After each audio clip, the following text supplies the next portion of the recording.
Bienvenue mesdames et messieurs, merci encore d'être les nôtres. Il faut sauf comme toujours ma solo à base, donc tu as une base IDPS. Awa na mangai victoire donc tu es tout en abandon de convite. Il y a matin IDPS l'actualité ça tout autour. Il y a vraiment balkanisation de makambo balobi bikolo. Balkanisation continue à la politique, surtout dans l'opposition. Bango balobi Congo toujours risqué. Congo ça la balkaniser tu dis que histoire maloba ya donc makambo ya balkanisation ça date déjà depuis Joseph Kabila zala na pouvoir mboka ko za la balkaniser kala minte mboka ko risquer ko za la balkaniser Nicolas sur ezongi encore comment ça ko risquer ba balkaniser fidèle mbonga biye moka ki akeko tala a solo lina population est kuna makambo ndenge za ko kende comment ça ko risquer ba balkaniser Lamuka, Martin Fayou, Mouzi, en tout cas, mot que ça risque tout il faut tout le consensus, il faut une concertation nationale, il faut un dialogue pour que tout le Congolais va vendre pour une solution que commence à balkaniser. Et ça vraiment que faut passer par un dialogue, une concertation nationale, une proposition de ça pour tout le monde. Comment est-ce que la concertation, le dialogue est-ce que l'opposition partage le pouvoir côté la Mouka Balobi plan de sortie de crise il y a Martin Fayou déjà proposé il y a moins des années chemin où il y a une balkanisation ça la maté et ça quand ma solo ça beta tokolobani lobi to yambaki pour na bino cadre INC boyoki ndenga lobaki à ce concerne toujours invitation ya Vital Kamerhe na Rwanda kuna ndenge ba combattre IDPS ndenge baza ko fâcher contre Vital Kamerhe baza pion asa ko trahir Félix Tshisekedi surtout ndenge lobaki que non Félix Tshisekedi alobi que non a regretter ndenge ba pesa invitation te. Si vous avez une invitation, il n'y a pas prendre part au mariage, il y a moi, il y a James Kabarere, mais à regretter, il n'y a pas de à côté. Kandana, il dépêche à Kosakanate, voilà le lot. Donc, il y a droit de réponse pour les combattants. Il y a parlement Mangaï. Bango Balobi, bonjour. Bonjour, Ousmane, bonjour, Bandekwapoto. Voilà, alors, il y a toutes les réactions. D'abord, par rapport à qui c'est que nous avons attaqué Kamerhe surtout la vache 30 vaches à peser ça parce qu'il y a ça va faire mais belé ça va ngombe plus de 1000 c'est quoi de Ousmane nous mettre d'abord en garde le chargé à recrutement il y a INC à mettre en garde Keba ceux qui ont la net dans la face nanga mettre ça paquet Keba biso tozana problème na Kamerhe tokotikala pe kozala problème na Kamerhe mais ce qui est choquant c'est quoi Kamerhe va propos à qui tenir à qui même engager président de la République et ça là il faut agir privé motupe avec ça qui était à Kendeki butu est-ce que ça va tout ça le fait d'engager notre président n'a qu'à engager la République va propos à tenaki Maman Denise a quitté Rwanda est-ce que Maman Denise a quitté pour tenir un propos discours Maman Denise a quitté qui n'a cadre mobile n'a tindaki et comme première dame elle a droit au Kende Yepé Kamerhe Moutapé qui s'y a zaté il est libre mais à propos il ne peut pas engager l'État papa tout ça quand même pas mais Dieu est dans dalo mibomba omibimisi nazalaki na esengo komona ke modérateur alobi ozande kona bango okoloba na monoko ya mboka olobi pe na monoko ya mboka maintenant qui trompe qui Kamerhe toza wandi alobi na Kinyarwanda papa boni donc nakebi signe de quoi na recrutement on se comparer na océan te IDPS eza océan. D'abord, ceux qui ont tanga, IDPS les affaires de société, les affaires d'esprit. Keba na Keba. On se compare à IDPS. Donc, biso tozana un problème na chef na yote. Tozana un problème na comportement na ye. D'abord, signification à Kamerhe bien. Kamerhe signification à Congo. keba olingi otia musapesika batiaka te. Voilà, alors habité ce qu'on comme une organisation bientôt là tout le monde va rédiger va l'opéra politicien va l'opéra bon que ce soit la balkanisé. Il faut un dialogue. Deko Ousmane bandeko apoto botalanga malamu. Le mot balkanisation et outil na bisoté et outil na Balkan. Mais comment le pays du Balkan? Mais ekoki kokoma na Congo te parce que Congo ezaki maki kaka. Bandeko apoto, ça c'est un pays prophétique. Nazali kokamo un grand professeur d'université à travers le monde. Cardinal Fridolin Ambongo nazali kokama omikitisa na niveau ya buzoba ya kokosa poluka neve na yo akota na masolo yo tamboli na est-ce que babouge yo yebisa biso village nini ou bien quartier nini esiko omoni ba transplanter bato songa moto papa zonga moto. Malgré na longo église catholique, nazala catholique, j'ai vu aussi séminariste. Donc naebi masolo ya église. Na longo po na buzoba. Na longo penza po na buzoba. Na kosamba na pe soute na komi ate. Na komi ate. Voilà, en tout cas, alors naebi de bino bosa réflexionner qui est ni les a caché derrière le discours en balkanisation, bien que l'armée pas au détail. Ils ont été combien de provinces, combien de territoires à récupérer. Et convaincre, soit contribuer par rapport à propos, il y a opinion, parce que nous avons risqué de balkanisation. Dès qu'on se met dans un salam soda. Un militaire, un vrai militaire, c'est un stratège. Un vrai militaire, c'est un stratège. Alors, quoi que vous que les soldats vont faire auto salibo. Non, on est un secret militaire. Autrement dit secret d'État. Pour la transparence, les soldats ont Ousmane, soldats ont besoin de transparence na yote pour na sentiment na yote. Soldats ont sala musala na ye. Coup de chapeau na mapinga na biso, bozo sala musala penza kitoko makasi. Imaginez village mai moya. Oyo cardinal Ambongo ake kosala misa. Est-ce que mai moya wana batu bazalaka nano liboso si bakima na basango bazalaki na bazana kati ya ku. Donc l'église catholique ne veut pas le développement du Congo.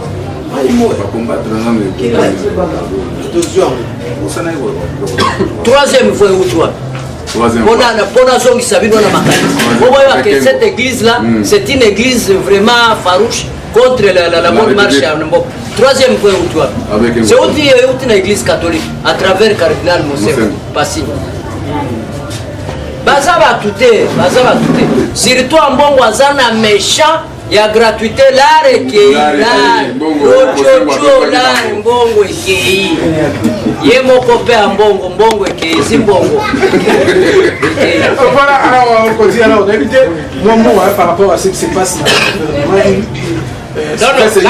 na clarifier na donc situation zoka ono bokondo ya SSC o ambongo o Muzito d'ailleurs Muzito okolo bana mbokote c'était un incompétent notoire pour preuve en 2009 il était incapable d'aller défendre le budget en 2009 mais il s'est dit financier de formation mais les lois comment fungola monoko parce que démocratie est mais aye ba bien que les ana dossier moko ya nini ya Kikwit oyo alobaka na Chambwala baboma baluba ezali batupe ba plaignant bazali fin de fait akokangama quelle que soit la démocratie.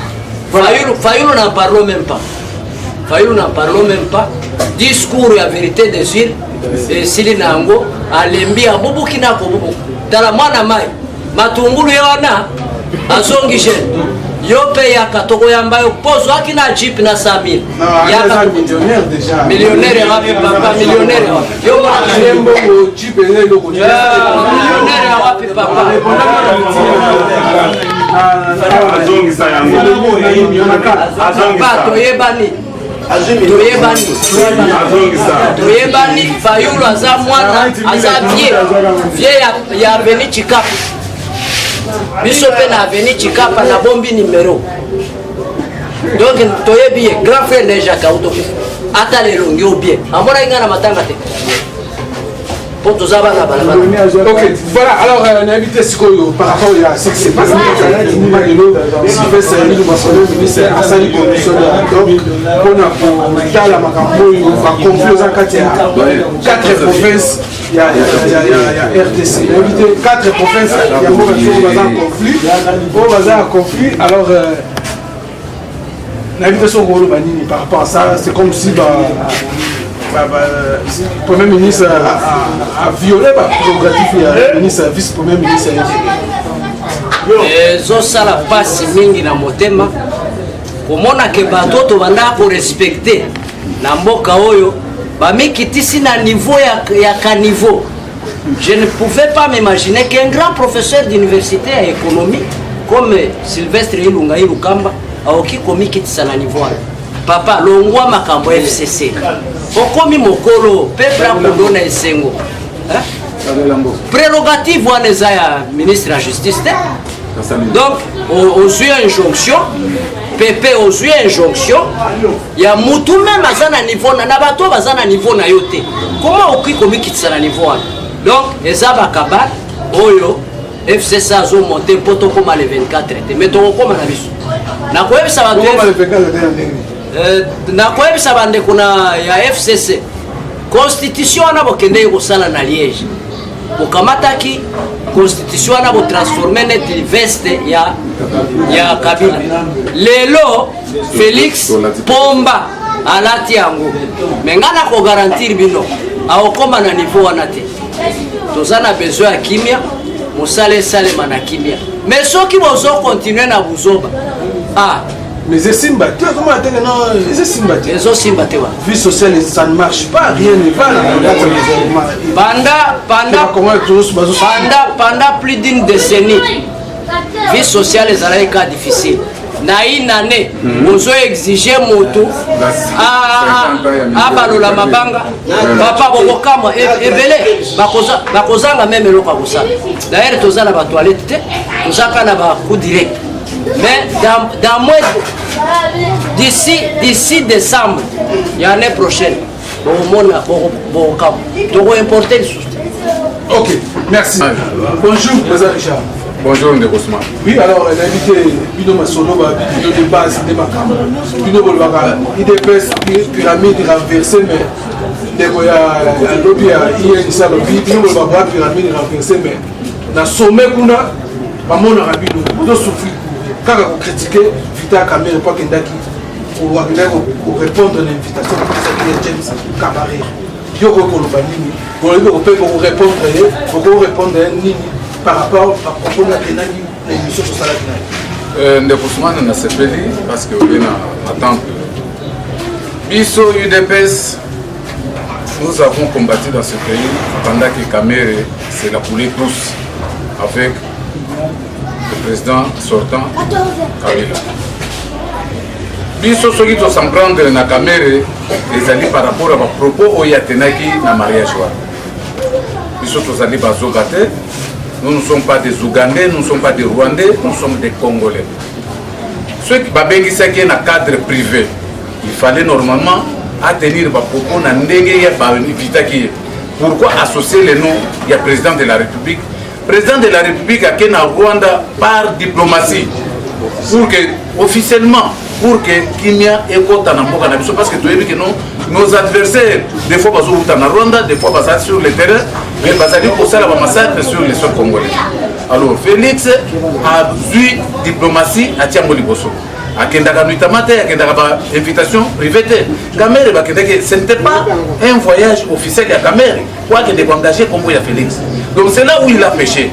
Puisque tu as un problème dans Kamere, Kamere a sorti du directeur du cabinet, il y a chef de l'État, mais il faut y avoir des limites. ayeba musala nini azosala auprès du président. Maintenant ce n'est pas lui qu'on voit Kamere, on voit directement le président de la République par rapport à ses ennemis. Awa tozala kata mboka na biso opposition otemandi la muka et consort bazo bakeno voilà Kamere azali pion Félix ateki mboka na barwande voilà. Est-ce que 30 vaches ya kenda ko pesa kuna? Est-ce que Félix mutapesa qui? Je m'excuse de Ousmane. Est-ce que Zali l'État congolais officiellement ne va pas offrir James Kabarebe 30 ngombe Kamere à côté de moi ma colonaie vraiment azongisa a contrôler le monaie avant l'oba. Azala vraiment c'est l'été. Toye billet. Kamere est toye billet. Kamere a bâti ça le président Tshisekedi dans les États-Unis. Rendez-vous en 2011. Tant Tshisekedi a signé une unité d'opposition pour battre Kabila. En 2011, Kamere, le président Tshisekedi a commis aux États-Unis, Kamere a été au Canada, le président landien au Canada a zongi aux États-Unis. A Tigala jamais tant baïe que non pourquoi vous voulez s'allier na Tshisekedi était à l'objet pourquoi pas y Tshisekedi a beaucoup s'allier dans Haïti. À se comparer qui na mon commando comme les lois ont servi moi na Tshisekedi. Donc par là bateau IDPS bateau INC va provoquer bisoté. Tous allez na dossier. Toyebi Kamere très bien. Alors, te bisoto lobby par contre. Non, yo kande. Na uti ko yebisayo ke akendeki invitation privée. Ezali officialité. Félix akendaka na Rwanda en tant que président de la République akendaka officiellement akendaka pona mboka. Ya ke ipona intérêt na isoka za na affinité avec James Kabarebe ou bien bazana ba lien familial, je ne sais pas. Ba pousser bisoté na koloba n'importe quoi. Nous sommes en démocratie, c'est que je parle. Ça n'engage que moi. Kamere a tourné le Lemonaye 1000 fois avant Koloba. Et puis, à cause de engager le président de la République, Makambo est allé vie privée. Ça, c'est sa vie privée. Maintenant, le président de la République a démenti jusqu'à présent. Aujourd'hui, c'est le président de la République n'a qu'à nipoter. Ousmane Nazo Katayo, pardon. Nazo Katayo. Nego. Le président de la République doit répondre à Makambo ou bien parce qu'il n'a rien fait. Makambo Bela on a beaucoup de développement Congo. Nego mona ko lingoma tsanga so mwanini. Nazana besoin na loba calme mais parce que nazana posa ko loba. Ko lingoma tsanga yi penza donc nini matate. Donc le président de la République se rabaisser na niveau te pour répondre à Bouzo au caméra autour de la Rwanda. Caméra était ici étudiant en tant que ressortissant rwandais. Pour ça, pardon. Tozana Katia. Tozana na coalition. Problème est on peut parler que accord ça accord FCC cash, oui. Cash, c'est Félix et Kamere. Avec nos alliés, les autres. FCC, Bazana Moussana Bambazo Sala, ou Bazo Lingate que Cash, parce que Cash n'est pas dans le pouvoir. Cash n'est pas dans le pouvoir. Malgré tout ça, j'ai dit qu'on a niveau gouvernement, c'est Cash n'est pas dans le pouvoir. Malgré Bazo Sala, Bazo Sala, tout est bango. Donc, ça ne sert à rien. Le moment viendra. Le moment viendra. Oyo, Toko Simba Benza FCC. Tous autres, il y a bango. Tous on a toujours sonné d'alarme. On a Kokebisa. Biso a Oyakawa. Toboya mariage. Mais moi, quelques individus au bazar à la tête, il y a parti dans Biso IDPS. Oui, Bunda pour la démocratie. Oui, Bunda pour l'état de droit. Bakumisa bango, abetele bango maboko, biso toko critiquer bango te melelo, bango nde bakomi bato ali boso ba critiquer eloko wana. Ba rejoindre biso parce que biso to ala toujours en avant. Nous sommes l'UDPS. Nous sommes vraiment des combattants de l'UDPS formés par les Mahatma, les grands esprits, les visionnaires. Dans ton côté na manani na balkanisation, né na rolaki sayo, comment mon père son âme à la visionnaire. Alors, pour réagir, moi, concernant toujours la commission donc Sali, le problème que ça Sali a fait ça au ministre et vice quand même ministre de la Justice, va sauter maintenant au ministre intérieur pour la crise dans 4 provinces. Le Ousmane, au demande jamais Kaboun va fâcher fort. Il y a Azaki.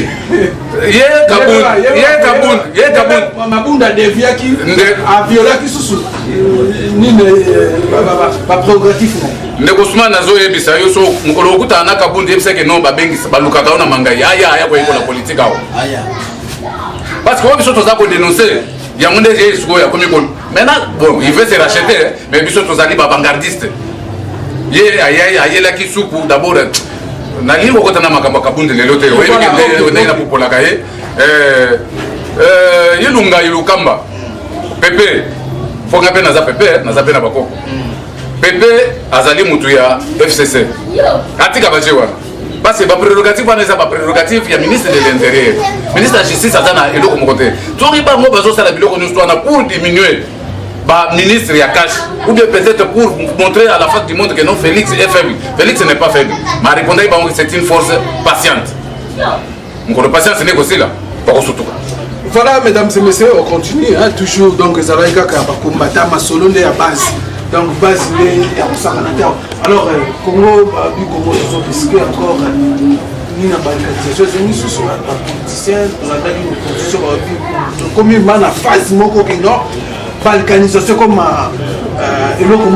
comme un concret, donc comme une réalité à Congo. Il faut une concertation, soit dialogue rapidement pour retrouver une solution. Éviter, nous avons une proposition, tout le monde l'a dit, Fridolin Bongo, SCC, Église protestante, il y a certaines opinions aussi, parce qu'il faut un dialogue et surtout, il y a aussi tweet, il y a Jolie, il y a proposé pour 5 personnes. Muzitu, Bemba, Katumbi, Kabila, Bangosen, Bavanda, solution pour la balkanisation, pour ça que nous balkanisons ça. Ndekousman, merci. Papa, Ndekonanga. Oyebi na mboka oyo, si les ridicules pouvaient tuer, batonso bakolo batena katambo. Mutu lokola Njoli. Na 2011, ayebi mutu akendaki élection na 2011. Il fallait pas payer des millions de dollars pour que Atia signature pour que Joseph Kabila la proclamé comme président Daniel Nakatambo. Nazo qui est dans ma balkanisation. Mon frère, balkanisation, discours on a trouvé qui a monté depuis très longtemps. Oyebi n'arrivait à AFDEL, Rwanda, Uganda, Burundi, Basalaki Alliance na Bangona, Musée. Paix à son âme pour n'a rien à voir avec Moussou et pour se payer sa batute mais paix à son âme kaf a même les biso buzo banakata mboka oyo ezalaka divisé na ba républicaine Bemba azwa ce qui 6 provinces mobimba lelo parce que c'est divisé en moment azwa Équateur azwa province orientale et consort Roubero à RCD, à Zouaki, Nord Kivu, Sud Kivu, na quelques villages environnant les Kassai. L'autre ici, Moussa Nyamouissi, Kolo Adef Nalou. Tant qu'il y a à Longwe Nazamba, il y a un gouvernement, les militaires n'ayant azalé que ça na bango trafic, il y a or, il y a des minéraux na est. Misusu batikala ki Nazamba, misusu ba mixaki bango ba mixaki, basalaki mixage, ou encore misala biso baterme belé ya réforme patati patata batunaye nde batikalaki na zamba na ba ADF nalo parce qu'il était soutenu par Yoweri Museveni. Mboka ezalaki subdivisé risque à balkanisation parce que mboka déjà ezalaki balkanisé peut-être bawo bazali na mémoire courte il faut se souvenir na époque. Le visionnaire de Mahatma, mon père Etienne Tshisekedi, a sali diplomatie na Libanda pour que tous ces petits rebelles, en commençant par les Bemba, les Roubero, tout ce monde-là, se partager avec Mboka, Congo. Donc il se retrouver dans San City. Na Makasi, il y a Etienne Tshisekedi wa Mulumba. Baonyo Soutouana. Par quelle magie on se retrouver dans San City. Mais la diplomatie agissance, il y a mon frère président, et c'est là qu'il va se retrouver dans San City. Toqué dans San City. Papa, oyebi suite moyen à bêta disolo tina suka na ngwezate zaidi ngoma ayeko pima na place na ye. Est-ce que mboka na moment wana bazaki na batu nyoso ya ko balkaniser mboka. Pourquoi mboka est comment balkaniser? Et aujourd'hui Félix est au pouvoir. Avec la diplomatie agissante comme son père. Accueillir Moni Bamboka, surtout les pays limitrophes, accueillir l'étranger à côté de la grande puissance, où il y a des multinationales qui vont coopérer dans l'Est. pour leur faire voir que non, voilà, on est content de ça. Akutana na Bill Gates, Fara. Aïe, c'est qu'il y a qu'à, par la grande porte, on peut exploiter par rapport à utiliser Batou et consorts. Aujourd'hui, nos forces armées congolaises, parce que ça la prouesse à l'est, au lieu que Ambong, au lieu que Mouzitou, au lieu que Bemba, au lieu que tous ces politiciens, ces politiques ailleurs, va féliciter, d'abord encourager nos forces armées dans le front, au Bazaliko, Bapona, Bapona école, Bazaliko, ça la prouesse à l'est, par village, par réduction au Salama, et qu'on soit, au lieu de mon ayango, va applaudir, va soutenir Bango. Bango va faire mon balkanisation. Objectif poursuivre les années. Même la phase BCP, porte-parole, pas l'image, alors, pas porte-parole, Nalandaki. Alors, il faut reconnaître, voir même représentants religieux. Attendez, il va combattre, pas politicien, pas homme d'affaires. Donc, pas des alliés secrets militaires. Moi, il y a autant de Bango, mais tout ce monde-là sont là. Vous voyez bien que nous allons créer l'insécurité pour que les investisseurs ne viennent pas. Voilà l'insécurité que Bamba dit pour créer. Ambongo, son problème c'est quoi? C'est son papa, celui qui a Jean-Pierre Bemba, celui papa, celui qui a neveu. Le problème n'est pas neveu. Mouzitou, l'autre Fayoulou, tellement que le discours à vérité désire les gens sous son engalaté. Maintenant, on va créer une rubrique Moussous sur la balkanisation et comme une cheval de bataille. Mais qui va balkaniser? Il faut féticher la communauté internationale. Quand nous voyons la communauté internationale, nous voyons la MONUSCO. Et puis, la demande pour que la MONUC, pour les deux à MONUSCO et à Congo. C'est mon fait président Etienne Tshisekedi Dombo. À l'époque, c'est lui, Batanga. Tant que a combattu lettre il y a encore, il y a Addis Abeba. Nous devons nous retrouver autour d'une table. Là, c'était pour le dialogue intercongolais. Nous devons nous retrouver autour d'une table pour trouver la solution au problème du Congo. À Sali, par tous les moyens, c'est que Monique et Yao. Les lots Monique est dans le Congo. Tout dénoncer, me fait nous Monique à Sala. Mais quelque part, Monique, la MONUSCO nous rend un grand service. La communauté internationale, quand nous voyons la communauté internationale, nous voyons la MONUSCO qui est représentée ici parce que les alliés organismes et Nations Unies, ou les alliés composés par les grandes puissances, les États-Unis, la France, l'Angleterre, l'Allemagne et consorts. Nous surtout les alliés représentés dans l'Union, dans les Nations Unies. Alors, force soit les alliés sur place. Pourquoi Bangoana permettre la balkanisation de temps où ils allaient à l'époque il y a guerre à Afden. Kaka lelo, Félix Asali, parce que la Bangladesh. Bino siko bozomona, ni les a cachés. Ouais, Zali caché wana, Zali, au moins les politiciens congolais, ceux qui ont oublié quelque part face à la Makelele. Les années qui m'ont annoncé, mais n'a pas proclamé président de la République. Donc, Natia Makelele va dire non, mandaté pas ça. Donc, tout ça va se regarder au Tchabapo des bananes sur le chemin. Il y a Félix Antoine Tshisekedi Tshilombo, le président de la République, élu massivement et accepté par les dieux tout-puissants. Parce que c'est grâce à lui, il est dans la Parce que hasard, à moins que vous ayez un athée, hasard n'a vu voilà. Le destin est Zalaka, déjà prédestiné. Vous comprenez? Donc, les alliés, ce sont des politiciens, dialogue n'a Congo, partage à pouvoir.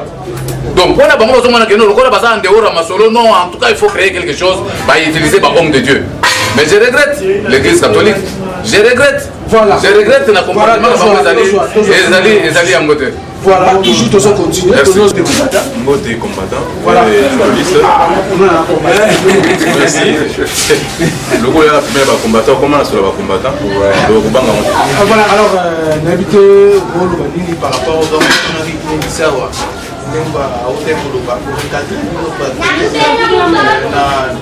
ndenge momonaki geste ake fete oyo bainvitaki dérange bino bakombatani pepese okoki kotaxe na ozotaxe ndenge mokoki kotaxe wana donc bino mokoki kotaxe bongo te po tomonaki alobi fete sekaki deux fois Maman Denise akendaki mpe kuna ya bino bozotaka evita ya kamere bozoluka nini na vita ya kamere. Merci ndeko Ousmane, tokofondaka bavisite te oyo ya mokonzi na biso ayaki bavisite officielle oyo ya Kamere ezali Kamere na Congo awa asakenda mpe bafete tomona bisika meme ata dingombe te. Alors mpona kolakisa ke kuna nde bandeko nde bazalaka alakisi na bakongole ke wana nde base na nga ezalaka nde kuna mais eza mpasi alobaki ngo na discours na ye badouble nationalité obungamaka mpona nationalité unique. Donc d'ici là asala effort azongela azwa nationalité unique po azosala na biso soki amonika ozalaka nga sikoyo nalobi yango ndenge wana justement soki omoni 30 vache eke na Rwanda alakisi ke kuna nde base na eza kuna nde famille na eza awa tomona nanu te ameki fete mo amemi ata 10 tomona nanu te. Donc alakisi biso les Congolais pour comprendre que non tozalaka na ye malgré biso par rapport kaka ya par rapport alors l'avenir donnera raison. Voilà, alors balkanisation, c'est possible pour nous. Oui, merci. Par rapport il y a par rapport il y a on accompagne déjà balkanisation bato ba loba très sens ya balkanisation de bato lebela. Balkanisation o bango bazo loba. Je crois que baza ko se moquer na bango moko et puis na mokonzi na bango Kabila. Comment? Ce totali na Lamuka baza ko se balkaniser. Babandaka les 7 patrons. Les lois baza balkaniser, batika l'idée. Donc né dali wana faulu ko azana mozitu lisu ya kufungoma, lisu ya kolala. Donc sutuka lobi faulu aye na ye. Bon na koma na ata bourgmestre azuna ye asunoli mozitu. Comme mozitu na ba dossier azala premier ministre abeta lisolo ya balkanisation te abeta lisolo ya combattre Rwanda te aloba eloko te. Donc faulu ndenge aza wana aza déjà mayele faulu aza mayele ayebi à quel moment aokite mozitu parce que azalaka na badossier ya makasi ezozela ye au moment voulu pour comprendre. Voilà. Nasi ça na kati ya FCC baza ko se balkaniser mais bazoyi bande vrai sens na ngote ba décision ya Kabila ya kala lobby les ali balkaniser comment to tikala ko mwana un ministre en fonction aza na prison de l'autre doli makam aza en prison to tikala ko mwana te ba kanga colonel ya Kabila to mona te il y a quelques colonels baza na prison ba jusqu'à de loi vous comprenez to tikala ko mwana un décision ya Kabila kangela ngai Kutino kangela ngai Frank Diongo kangela ngai Diomi Ndongala kanga boy Félix Saye a balkanisé décision ya Kabila lelo batona baza libanda bato bakende ki exil Félix Tshisekedi a balkanisé décision wana bato wana bazonga mboka omoni sens de la balkanisation parce qu'il y a balkanisation ya mboka et ça la maté parce que vous êtes peuple de Dieu et kotikala ko sama na Congo. Voilà un peu la sens de la balkanisation. Bana poto pour comprendre. Et le bamandé boy, mais ba maquiller en moins deux ans de boy. OK? Et voilà. Voilà, mesdames et messieurs, ça n'est fini à tout ceci. Merci beaucoup. OK, alors merci la bienvenue sur Tokutani. Mbale Asima. Donc merci